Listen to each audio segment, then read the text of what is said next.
if you've been using the tools at StockLocater.com to time the market, you know, if you're a member of our index trading system, you'll get this market timing indicator, and you'll notice on a little box here, and then if you click on that box, you're going to come up with all these different numbers. And these are the settings for your market timing indicator. And we talk a lot about settings in the index trading system. So I'm going to go over this and explain to you what these settings are, what these cryptic numbers represent, and maybe you'll have a better grasp of being able to time the market using your market timing indicator.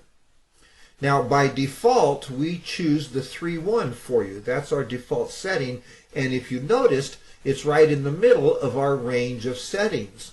So you're basically, when you are using the default setting, you will be trading, you know, medium ups and downs in the market over a medium time frame. And the further we go to the sides, the more it changes. For example, 1-0 is very small moves in the market over very small time frames, and 6-2 is bigger moves in the market over longer time frames.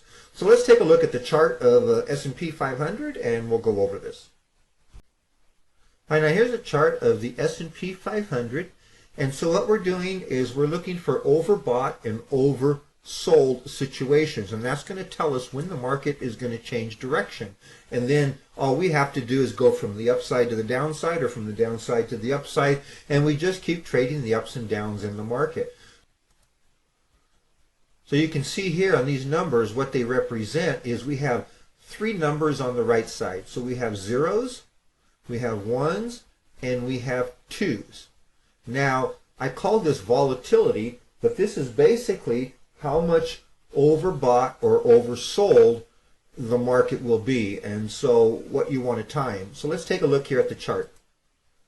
Now, for example, over here you can see that right in this area you have an oversold situation, and it's small. Up here you're going to see a much bigger one, and then over here you see a bigger one. So this one would be like a 0, this one would be a 1, and this one would be a 2. And then of course the reverse goes for the other side. You see we have it going up right here. That's a small, so that would be like a 0. You're going up over here, so that would be like a 1. And then you have these big ups over here. That would be like a 2.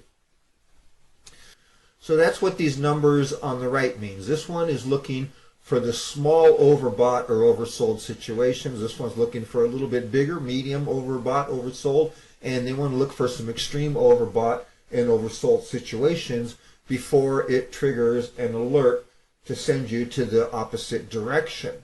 Now, the numbers on the left-hand side, we have 6 of these. So there's 1, 2, 3, 4, 5, 6.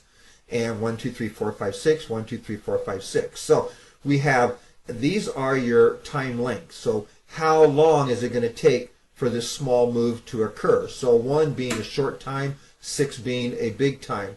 And then again, you have the ones, short time, big time, and then the bigger moves over short time and the big time. So let's see if we can visualize this on the chart. So now we have 6 settings, with 1 being, let's say it starts right here, and it might sell off, ends here, so it's looking for a move over that period of time. A number 2 might give it a little more time. A number 3 gives it a little more time. Number 4 gives it more time. 5 gives it more time. And 6 will give it more time for it to make the same damn move, but it has more time to make that move. So that's what these numbers are representing. The zeros are looking for small overbought, oversold situations, medium overbought, oversold, extreme overbought, oversold, and then the numbers on the left relate to how long you're going to give it to make that move. So 1-0s are going to occur very frequently, and in fact, if you take your subscription to the index trading system and you come down here, we have what's known as the settings monitor, and when you click on this one, and you can see the number of trades per year. So 1-0 is going to give you 28 trades per year, whereas if you're trading this much longer move, looking for bigger swings, then you're only going to get 5 a year.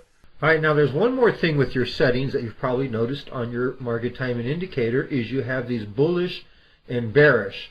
So once you've figured out the moves that you want to trade, do you want to trade the bullish or the bearish? And what this represents is if we're in a bear market, then you should probably have the bearish setting because they do better in a bear market. And if we're in a bull market, then you should be trading the bullish setting because they do better in a bull market. Now, if you don't know what kind of market we are in, we do have a settings monitor tool, and you can come over here and we monitor the various returns of all the settings so we can see what is happening in the market. So we're looking here at the Russell, and we can see that we have a nice patch of green on right over here while the rest is pretty much red, and that's on a bearish setting. So that's telling me that the Russell is still in a bear market and acting bearishly, so we would use a bearish setting with it. And then we can go over here to the NASDAQ, and we can see something a little bit different. We can see the bullish settings are in the green. So on the NASDAQ, it looks like it's already gone into a bull market. So you can use a settings monitor to help you decide whether to use a bullish or bearish setting, depending on which index you wish to trade. So that's pretty much it. Now you know what this bullish and bearish and what these numbers stand for, and hopefully it'll help you become a professional market timer using this market timing indicator found only on the index trading system at StockLocater.com.